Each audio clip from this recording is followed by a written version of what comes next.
At the family Thanksgiving, my parents announced their will. My sister lost it, saying, "I want all of it." When no one listened to her, she grabbed my 6-year-old daughter and threw her against the old glass door, which shattered.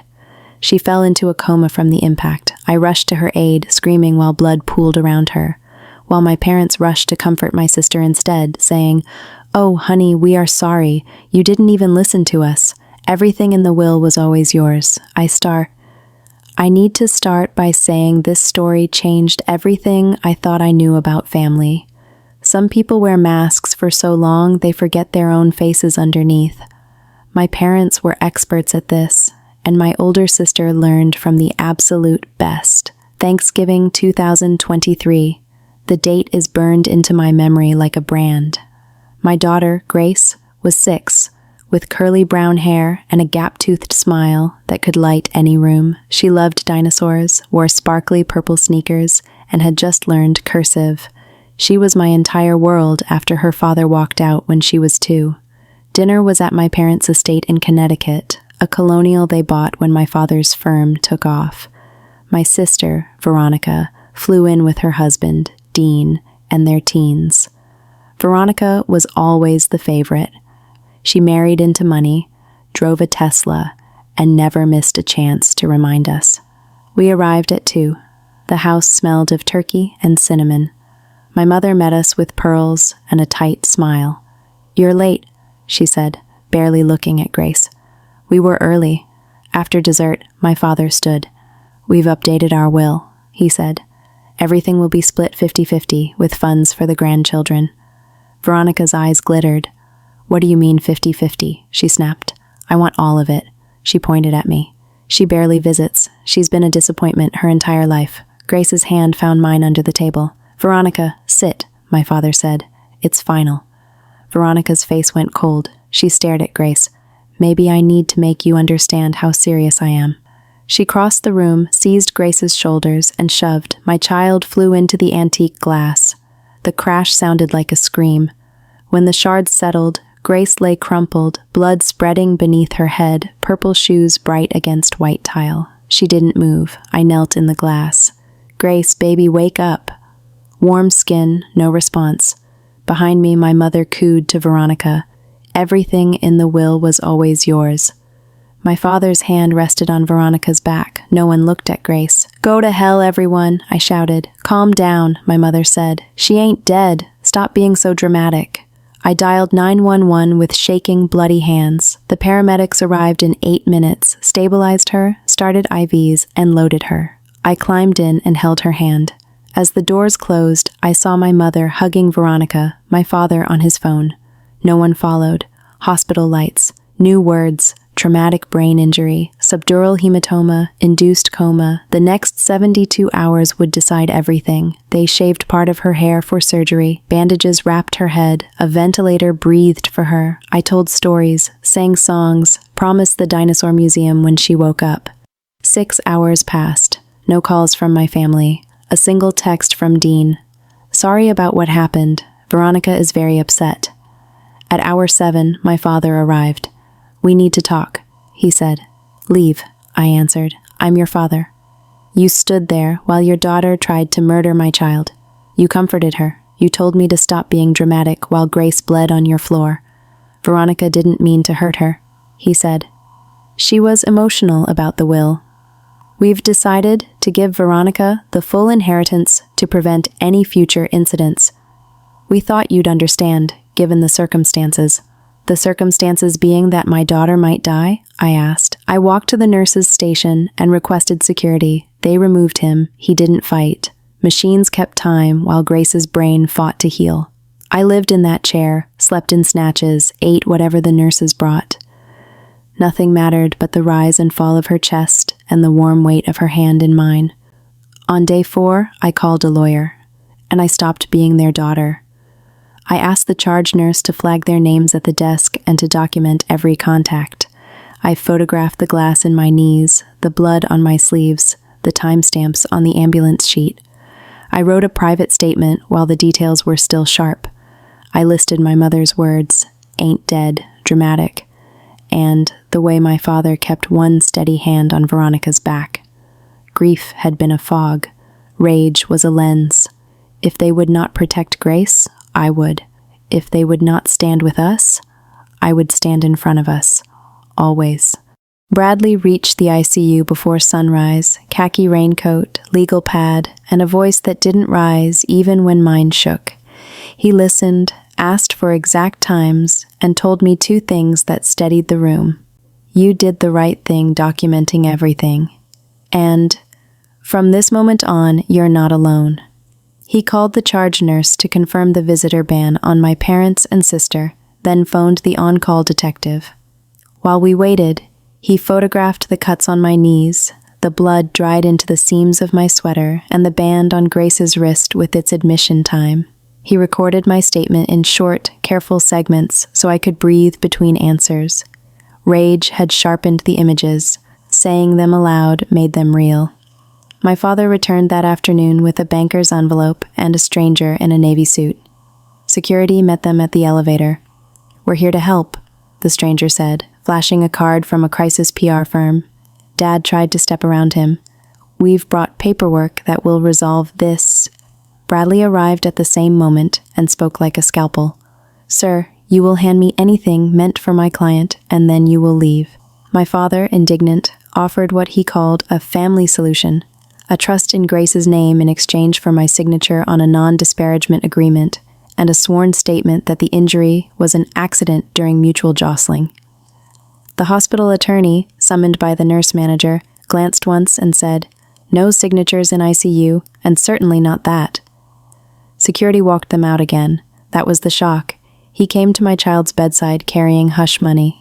The detective arrived in the evening, Reed Bennett, methodical, kind, without being soft. He asked permission to pull surveillance from the house and the ambulance body cam. He spoke to the neurosurgeon about force and trajectory. He took my phone, cloned it, and returned it with a new evidence tag on the case. "We'll need statements from your parents and sister," he said. "We'll request the broken door for reconstruction." His jaw tightened when I repeated my mother's line, "She ain't dead, stop being so dramatic." Grace made it through the 72-hour window. The swelling eased, the monitors leveled. On day 6, she breathed without the ventilator. On day 9, her fingers curled around mine and squeezed. A week after that, the detective called. A warrant had been issued. Veronica was arrested leaving a brunch she posted about on Instagram. My parents paid her bail within hours and hired a celebrity attorney whose first move was to condemn trial by media on the courthouse steps, media my parents had invited. Rehab began.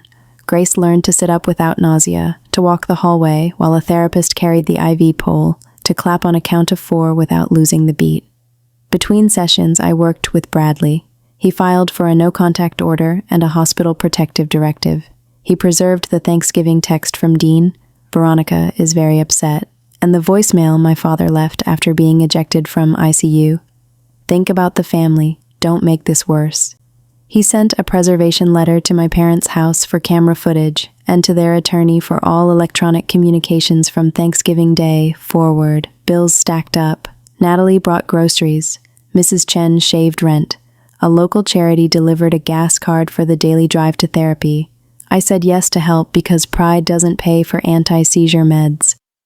The DA's office called in December to confirm charges: aggravated assault on a minor, reckless endangerment, and battery. "We'll handle the state's case," the prosecutor said. "Your civil attorney can coordinate with us on evidence." Bradley nodded, already on a parallel track. A claim to cover medical costs, pain, suffering, and future care. "We are not bargaining away truth," he told me. "If they want to talk settlement, it starts with accountability." My parents tried once more to visit. The front desk called up. I walked down. My mother carried a gift bag with a plush dinosaur, tissue poking out like a white flag. "Let's move past this," she said. I told her the only thing moving was the case file. She switched tactics, tilted her head, and asked if I'd at least keep the family out of the papers. "You chose publicity," I answered. "I chose police." January turned the hospital into a second home. Therapy in the mornings, schoolwork in the afternoons, story time at night. Some days Grace laughed at corny therapist jokes. Some days she cried because the pencil wouldn't do what her hand asked. Each small victory mattered. She stood 10 seconds without wobbling. She wrote G, then Giar, then Grace, neat as printed lace. We taped that page to the cabinet and pointed to it when doubt came. The pre-trial hearing landed in February. Veronica's attorney tried to call the shove an unfortunate loss of balance, and the door unreasonably brittle. The judge stared over her glasses. Counselor, antique glass does not lunge. She admitted the photos, the paramedic testimony, and the surgeon's explanation of impact. She denied the defense motion to exclude my mother's statements as hearsay designed to inflame, ruling they showed state of mind. Court set a spring trial date. That night, Grace asked me the question I'd been bracing for. Why did Aunt Veronica hurt me? I told her the truest thing I could say to a 6-year-old. She was angry and made a cruel choice. Cruel choices have consequences. Grace nodded like someone much older and whispered, "Then we should tell the truth loud." We came home in late January to a banner Natalie had made, "Welcome back, brave girl." The apartment had rails in the hallway and a shower chair in the bathroom. I moved the coffee table, left space for balance drills, and set a basket of plush dinosaurs near the couch. On the first evening out of the hospital, we ate pancakes for dinner and fell asleep to the sound of rain against the window that wasn't breaking. In March, a child forensic interviewer met with Grace in a gentle, toy-filled room. Because she didn't remember the moment, they focused on feelings, hospital memories, and what safe grown-ups do. She colored a T-Rex with a purple crown and said, "My mom stayed." The interviewer looked at me and smiled in a way that reached her eyes. Bradley's investigator found the sorority file my parents once paid to bury, an old assault allegation with a smashed lamp and a silenced roommate. He also found the life insurance change 2 weeks before Thanksgiving that named Veronica sole beneficiary. Pattern, Bradley said, and motives fog lifting. By April, the subpoena list filled a page. The DA blocked out 3 days for trial. I ironed Grace's purple dress with the little dinosaurs on the pockets and packed a bag with snacks, crayons, and the courage I'd been saving like money. When we walked into that courthouse, hand in hand, the marble felt cold, but the line we'd drawn felt warm and bright beneath our feet. Trial began the 3rd week of April. The prosecutor mapped the case like a clean spine: photos, paramedic notes, surgeon testimony, the sunroom frame with glass missing like a bite mark. My parents sat behind Veronica, faces set, hands folded, as if good posture could rewrite physics. I testified first. I told the jury about the will announcement, Veronica's lunge, the shatter, the blood pooling under a pair of purple sneakers. I repeated my mother's line, "She ain't dead, stop being so dramatic," and watched 3 jurors flinch. The defense called it an accident, a tragic stumble, magnified by antique glass. The judge's eyebrow rose. "Antique glass does not push a child," she said, and sustained the objection to that phrasing. On day 2, the neurosurgeon explained force and trajectory in simple words. 2-handed shove, head-to-frame impact, subdural bleed, consistent with what the scans showed. The paramedic who rode with us described my daughter's breathing the way only someone who has counted endings could. The courtroom got very quiet. We saved Grace for last. She wore the purple dress with dinosaurs in the pockets and let the bailiff boost her into the chair. The judge leaned forward, voice soft. "Just tell the truth, sweetheart." "Okay," Grace said. "I'll do brave." Bradley asked her what she remembered. Getting ready, being excited, waking up in the hospital, my mom holding my hand. He asked what came after. Therapy, learning to walk straight, writing my name again. Then he asked what she knew now. "My mom told me my aunt pushed me," she said, looking at Veronica for exactly 1 heartbeat, then back to Bradley. "Grown-ups are supposed to keep kids safe. My mom did. She never left. That's what family means." Her voice wobbled on the last sentence. She steadied it with both hands flat on her knees, just like her physical therapist taught her, and added, "I still get scared of glass in dreams, but I'm not scared of telling the truth." The judge took off her glasses and pressed the bridge of her nose. When she spoke again, her throat sounded thick. "Thank you, Grace." The defense didn't cross-examine. There was nothing humane to ask. The jury returned in under 3 hours, guilty on aggravated assault, assault on a minor, and reckless endangerment. 2 weeks later, at sentencing, the judge faced Veronica. Entitlement weaponized into violence against a 6-year-old is not a lapse, it is a choice. This court chooses children. She imposed 8 years. The civil case followed through summer. Bradley stacked every bill, every therapy plan, and a life care projection that ran through high school. By September 2024, the court awarded $3.2 million in combined damages, with anti-bankruptcy language and a no-profit clause attached.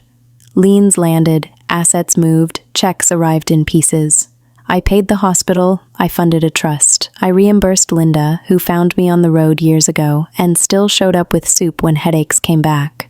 We moved to a brighter apartment with rails in the hall and room for a desk where I finished my degree online. Mrs. Chen hugged Grace in the lobby and called her Professor Dino. My parents tried once to reconcile, outside our new building with a gift bag and a speech about togetherness. I told them togetherness was the moment they chose and failed. Security walked them out, they didn't return. Grace's recovery bent toward ordinary. Nightmares thinned. The scar hid beneath hair she decided to grow long. She scored a goal in a spring soccer game and drew a T-Rex wearing a crown for her science fair poster. When she asked why we don't see her grandparents, I answered plainly, because safe people come first. She nodded like someone who already knows how to choose herself. By November 20th, 2025, the story had a shape I could stand inside without shaking. I had work I liked, deadlines that didn't collide with therapy, and a kid who checked the oven light to see if our muffins domed. On a quiet Saturday, we finally visited the dinosaur hall I'd promised in the ICU. Grace took my hand under the T-Rex ribs and whispered, "You kept your promise." I squeezed back. Always. Sometimes people ask about forgiveness. I don't barter safety for appearances. They wrote their ending the day they comforted the woman who pushed a child through glass and called my grief dramatic. We wrote ours with hospital wristbands, court transcripts, therapy stickers, and pancakes for dinner when a good day deserved a celebration. We are not perfect. We are present. We are okay. Their loss, not ours.